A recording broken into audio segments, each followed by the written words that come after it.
Hello everyone, I hope you guys are doing well. It is morning as I'm recording this, and I don't know at what time you're watching this, at what time of the day, but whatever time of the day it is, I hope you are doing great. So, previously, the lesson that I recorded, we were talking about ethical behavior, that is simply distinguishing between right or wrong in the business practice. So today we are going to dive more into professional behavior, a continuation from ethical behavior. So what I need you to do for me is you grab your notes, you grab your exercise book, your pen, highlighters, everything as we do it in class, and you highlight for me and you write down the notes while you edit. Okay, you can also grab a glass of water and everything, and I hope I'm audible enough for you. With that being said, let us get started with today's lesson. So we need to understand what ethical behavior is, right? What do you think? We have now broken down what ethical behavior is, rather, but now we need to understand what professional behavior is. And it is important to note that there's not much of a difference between ethical and professional behavior. However, it is two different concepts that are just closely related. As we have said, ethical behavior being able or the ability to distinguish between right or wrong in your practice as a business person or as a business owner. Whereas professional behavior, or rather professionalism, includes issues such as appearance. We have appearance, we have communication, we have responsibility, knowledge, and skills. So this is important to note. As a business person, if we deem you as a professional, it means appearance, the way you appear. How do you look? How do you dress? Are you wearing shorts? Are you wearing a suit with a tie? Right? Communication, how do you address your colleagues? How do you address the stakeholders within your business? Do you talk to them with respect, or do you just shove at everyone? Responsibility, are you a responsible person? Can the business be entrusted in you? Can you keep watch or keep guard of the business? Are you able to do so successfully? Knowledge, are you knowledgeable? Do you know what you are doing?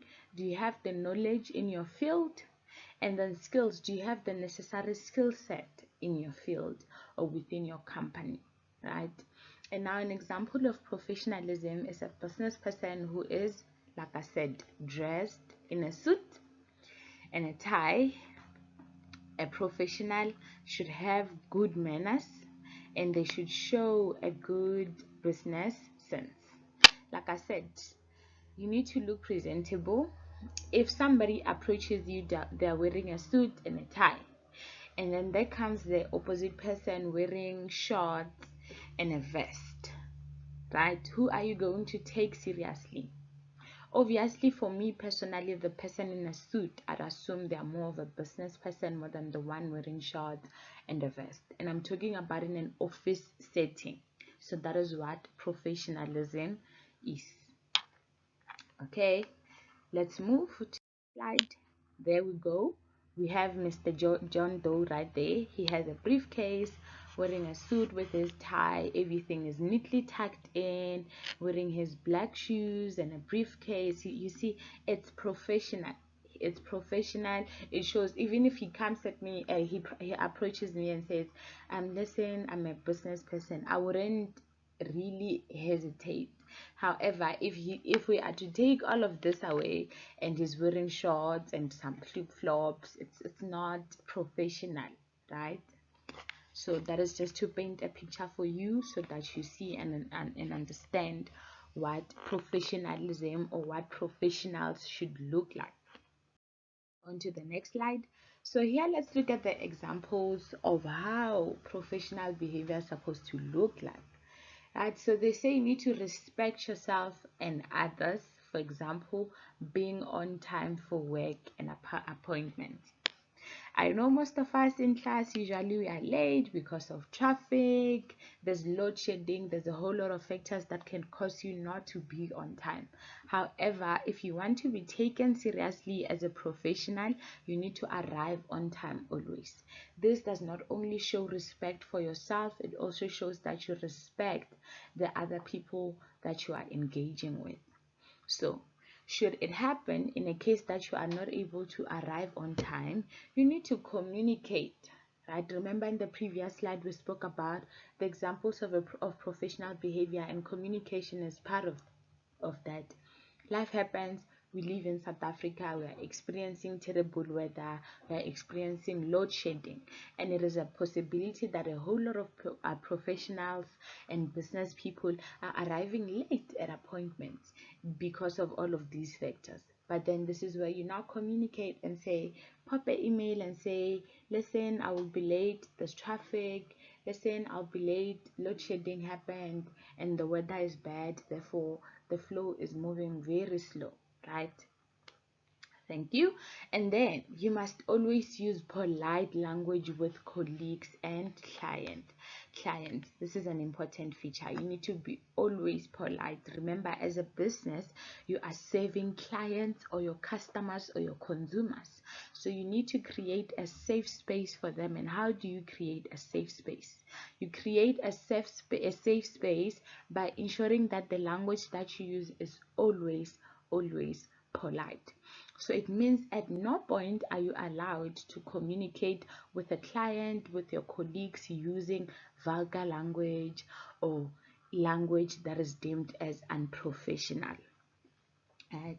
So you also need to have a good use of time and setting high standards in all areas of your job. So work time, during work hours, you're not doing anything outside of work.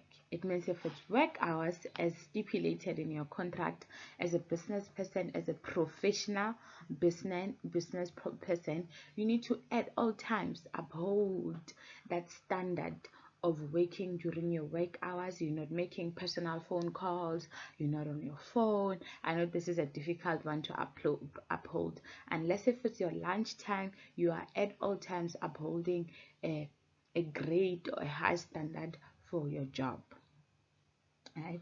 And then let us keep moving. And then here the slide cut, my bad, I'm really sorry for that. So here you need to keep client information confidential, right?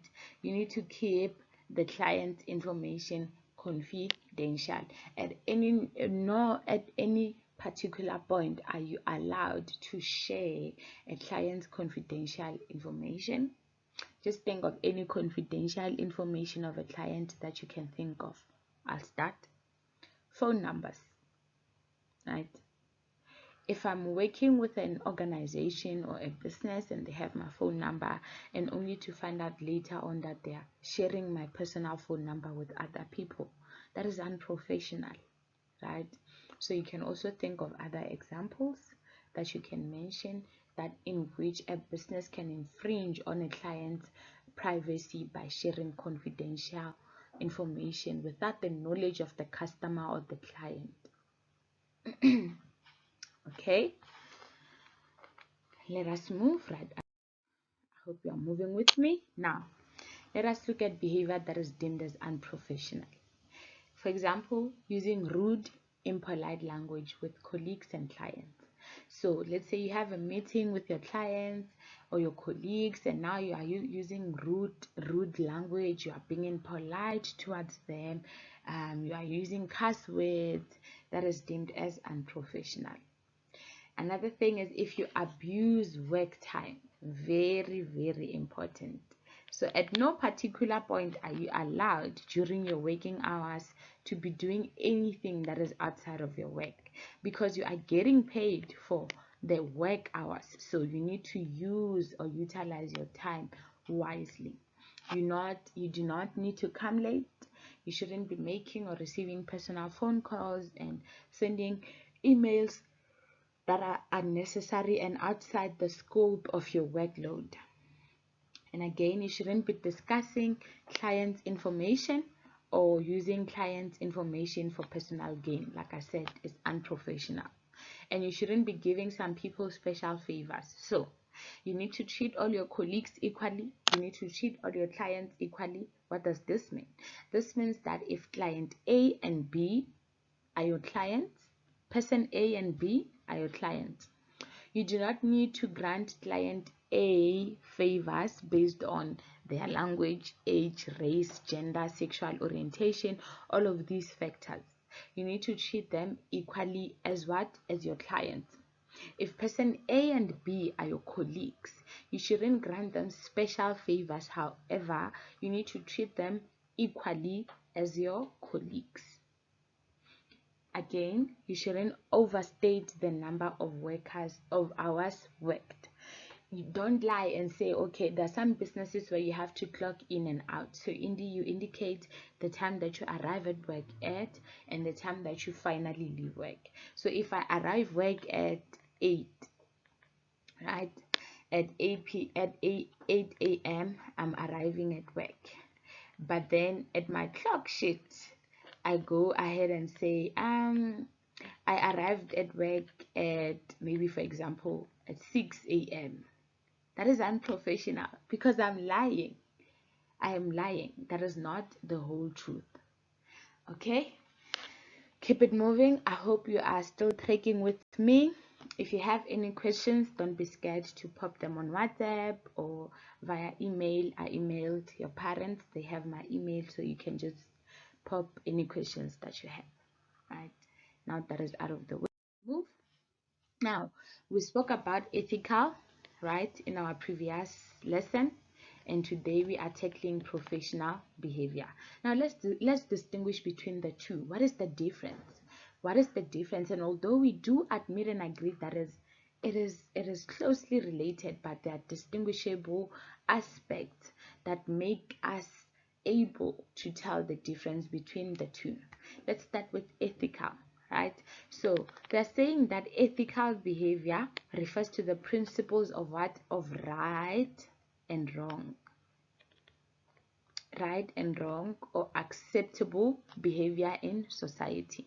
So for example, we all know if you are scolding people, if you are being mean to people in society, it is deemed as wrong behavior. But if you are being kind to everyone, you are being nice and cordial, or at least civil with everybody, that is considered as right behavior.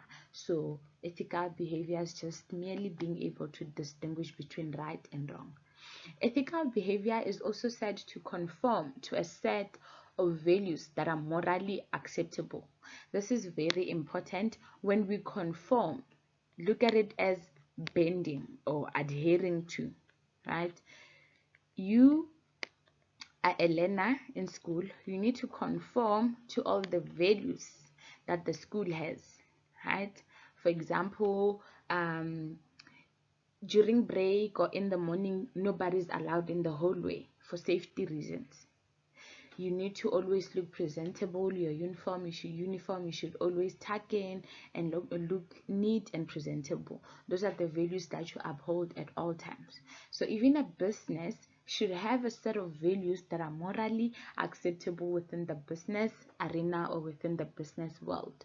And remember, when we started with business studies, we discussed legislature. So legislature, remember all the acts, the LRA, another one that you can name. I'll give you 5 seconds. 5, 4, 3, 2, 1. So if you named any other act, such as the Basic Conditions of the Employment Act, all of those acts. So look at those acts as they are setting the values or the standards or the morally acceptable values that businesses should adhere to. That is ethical behavior. That's why those acts speak on things like equality, right? If it's equality, we'll know that we shouldn't be discriminate on anybody, and that is what is acceptable in society. Okay, and then ethical behavior should also form part of a code of conduct to guide employees on how to act ethically. This is important. The code of conduct of a business, every business should have a code of conduct. So all the ethical values that the business expects all its employees, all its stakeholders to uphold should be clearly stated in the code of conduct of that particular business. This is important because if it's not clearly stated, when people do the wrong things, the business does not have grounds at which to correct the mistakes of the people, because people will say, but we were not aware of this. And they wouldn't be lying, they were just not made aware. However, if everything is on the code of conduct, you as a business owner can always say, you are our employee, and before you got employed, remember the human resource function, during the induction selection process, we gave you the code of conduct, and you should have stumbled upon the ethics that we as a company uphold. Right? And then ethical behavior should also focus on developing a moral compass for decision making. Very important. As a business owner, or each and every business is confronted with decision making from time to time. Everything depends on making a decision, and who's responsible for making the decision? Usually the managers, the executives. They are responsible for making the decision. So this means that your decisions should always be informed by the morals, the values, and the ethics that you as a business uphold.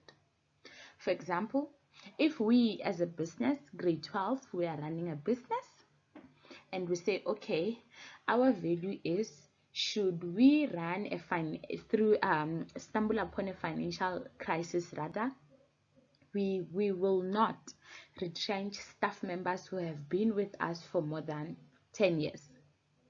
That is an ethical value that we hold, that we need to uphold. So it means that if we are running through a problem and we start retrenching, it is our value as a company, it is within our tradition as a company, that the employees that have been with us for 10 years, we do not retrench them. We show an aspect of loyalty. It is within our values. Right? For us, we look at it as it is wrong to retrench an employee that has been working for us for over 10 years. That is just an example. Of course, sometimes most decisions are based on what? Nothing but financial crisis.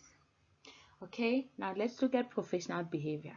So, as much as ethical behavior is about what is the principle of right and wrong in society, professional behavior refers to what is right or wrong or acceptable where? In a business. This is very important to note. In business, we have to make decisions, and some of the decisions at times might not be necessarily deemed as right by the larger society. But in the business discipline, this is what we need to do in order for our business to succeed. Because remember, at the end of the day, we need to generate a profit. We have staff members to pay. So sometimes the societal norms or the societal standards or the moral compass that is set by society may not work for businesses. Hence, under professional behavior, we look at what is right or wrong or acceptable, but within what? A business environment. And then professional behavior also sets a standard of expected behavior. For example, you cannot come to work and you are a mess, you're wearing shorts and you're wearing flip-flops, your buttons are not done well, they are unbuttoned, you're not tucking in as a businessman or as a businesswoman, you're not looking presentable. Right? So this sets a standard for behavior. It is also apply a code of conduct of a profession or business. So professional behavior, remember in ethics, we state the ethics in the code of conduct. But this time around, what do we do to the ethics? We now apply. Right? When you apply is, you look at the code of conduct, you look at the professional behavior, you apply, you adhere to it. If the professional behavior says no staff member is allowed to come to work wearing flip-flops, when you apply is, you shy away, you avoid at all costs to wear flip-flops at work. Okay, excuse me. Professional behavior also focuses on upholding the reputation. Important. The image or the reputation of a business is very important. Hence, we focus on the behavior, right? We focus on the behavior and the professionalism, because the behavior of our staff members will in turn be experienced by clients. And when our clients experience behavior that is unprofessional, they are bound to speak out. And where are they speaking out? In most cases, people go to social media and they say all sorts of things about businesses, and that tarnishes the image or the reputation of a business. So it is important to uphold a positive reputation. So all in all, these are the differences between ethical and professional behavior. And for now, we are done with ethical and professional behavior. Let us move right along. Alrighty, so we have the application of the King Code principles, and this was done by Judge Mervyn King. So when you look in your learner book, there is a picture of this man. I left it out on purpose so that you can track with me and look at how he looks like, see how he looks like. So this man was a judge of the High Court, and then he came up with a principle. The principle is named after him. King is his last name, hence it's called the King Code Principles. Oops. Okay. Hence it's called the King's Code Principle, right? So this man said, okay, he's establishing a code that is gonna set ethical and effective behavior for board of directors.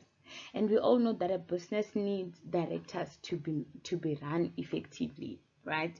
So he said, okay, listen, so I have an idea, I have these ideas, and I think this is what is going to help you as a board director to lead your company effectively, your company or your business effectively. And let's see what he says. And he says something interesting. The principles that he says, something that I like to refer to as tar, right? Tar as in the tar road across your street. Okay, so the T stands for something, right? And then the A also stands for something, and the R again stands for something. Let's start with T. T stands for transparency. I need you to envision transparency in form of, think of the window in your room, right? I hope there's a window that you can be able to look throughout into your yard, or if you have a nice view, you can see all the way through to the street, right? It's transparent. Now, when you look at your window, it's made out of glass, right? And if we remove the curtains that we put there for safety reasons and to shield ourselves from sunlight, a window is transparent. I'm facing a window right now, and if I can just move my curtain as I'm speaking to you, I'm able to see outside. So I can see who's outside, I can see everybody who's moving out all the way through to the street, right? So that is transparency. So he says leaders need to practice transparency in their businesses. For you to effectively lead as a business person, you need to practice what? Transparency. And then we have A. A is for accountable. Accountable as in numbers as 1, 2, 3. Do you think that is what accountability is? No, not quite, right? So accountability simply refers to owning up. Own it. You know, when people say, there's a lot of people who like to say, yeah, no, own it with your chest. So here you own. And this is not ownership of assets or materialistic things. So this is you owning what? To your mistakes. You are accountable. So if we as a business we make a mistake and we realize that, oh, okay, we make a mistake, or maybe we mixed up the client's orders, we shipped the wrong order to the wrong person. We are running a business, right? Accountability means we communicate with the client and say, okay, hello dear client A, it is our sincerest apology. We apologize for the inconvenience we caused. We by mistake mixed up the orders, but we are sorting it out, right? That is accountable. Instead of saying, oh, you got the wrong order, okay, we out of here, we don't know what you're talking about, it has nothing to do with us, bye, see you on the other side. That is not accountability, right? And then responsibility, think of the rights that you have as a learner or as an individual, right? You have a right to life, you have a right to education. Let's speak of that. But the right that you have is accompanied by responsibility, and the responsibility for you as a learner is to ensure that you listen to this video. Now I'm emotionally blackmailing you. You listen to this lesson, you write your notes, you highlight in your book, and you write your classwork and homework. That is responsibility, that you're carrying out a role. So businesses have a role to carry out, right? They have a role to society, they have a role to their clients, to their staff members, to all the stakeholders that ensure that the businesses run smoothly. So that is the responsibility. I hope you are going to remember these principles again. Think of the tar road across your street, right? This is the tar road, this is the tar road, this is the tar road, and then we have T. Think of a window, transparency. A, accountability, think of owning up to your mistakes as a business. And then R, responsibility, think of the role that businesses have to play, their responsibilities, the responsibility that they need to carry out. I hope this will make sense for you.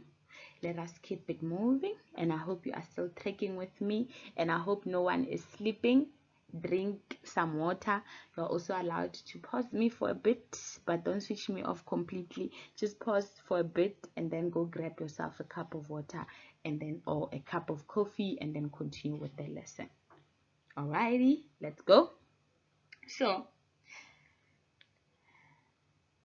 we skipped transparency, and I can't go back with these slides. So as you can see in your book, transparency simply compels business people or businesses to be open with all their affairs to the staff members or the relevant stakeholders. Transparency means that businesses need to communicate at all times. So if we as a business, we need to file for bankruptcy and we are struggling, transparency means we communicate with our employees, with our staff members. And although it would be nerve-wracking and heartbreaking, but we need to communicate with them and say, okay, listen everybody, we are facing this problem and there's no way out, we're about to file for bankruptcy. That is transparency. But if you lie and say, oh no, listen, actually everybody's getting a raise, meanwhile you have to file for bankruptcy, is that transparent? Definitely not transparent. Okay. And then accountability is all the decisions. No, this is responsibility. So let's scratch that out. This is responsibility. I made a mistake with the heading. I'm really sorry about that. I hope you're still shaking with me. Yeah, you get the point. Responsibility, we're going all the way there. So all the decisions and actions must be what? Clear to all the stakeholders. So here you don't tell lies, no manga business here. Everything must be clear. You tell nothing but the truth. Be transparent, and everything is clear. There's no language that is used to confuse the stakeholders. Make everything clear to them. And then staffing and other processes should be open and transparent. So if we're looking for staff members, it shouldn't be like an under the cover thing. Nobody should know. No. Think of the resource function. All those steps should be transparent. Everybody should be aware of that. Again, remember, transparency, think of the window. This is transparency, not responsibility. I'm sorry, guys. The first T in our statement of tarot. I'm sorry for confusing you. This is transparency, right? And auditing and other reports must be accurate. So no auditing information or documents should be falsified. And this should also be available to all the relevant stakeholders or shareholders and employees should they request these documents. Okay, and then we move.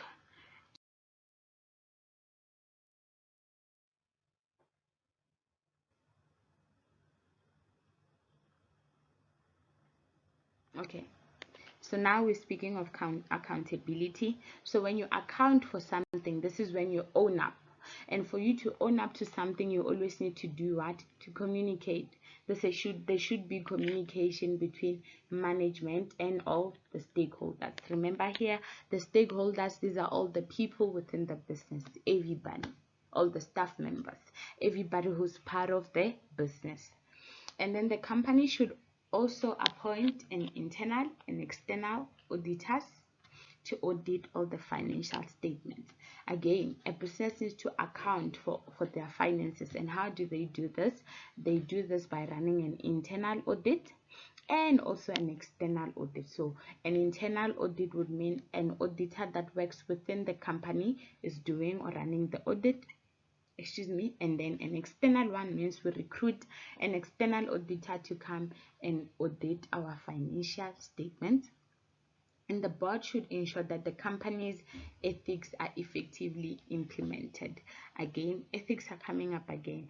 A business needs to be accountable, and the board members of the leaders need to ensure that all this is upheld. And then businesses should also be accountable. I don't like the interchangeable use of the word accountable and responsible because it's two different things. And I know that's how they used it in your textbook, but they need to be accountable for all their decisions and actions. So if you make a decision as a business, you need to be able to account for that decision. Should anything go wrong and that is the decision that you made, you need to back up, justify, account for the decision that you made, right? Let us keep it moving.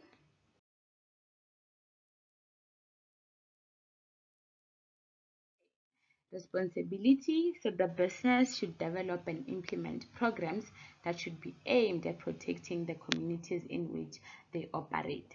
Remember, businesses are not operated in a vacuum where there's nothing, there's just space. No, businesses are operating within communities. There's people where businesses are operating. So it is the businesses responsibility to ensure that they protect the community in which they operate. And the business should also develop remedial programs to again do what? Protect the environment. For example, reducing air and water pollution. So some businesses, the processes that they do in a business is during the production process, it may be detrimental for the environment or harmful for the environment. So a business is also responsible for coming up with remedial programs. These are programs to combat the negative effects that they have, and for example, they may reduce air and water pollution. Okay, and then this is the end of the kin code principle. So now we continue. For now, we will stop at the kin code principle, and the next lesson will start from here.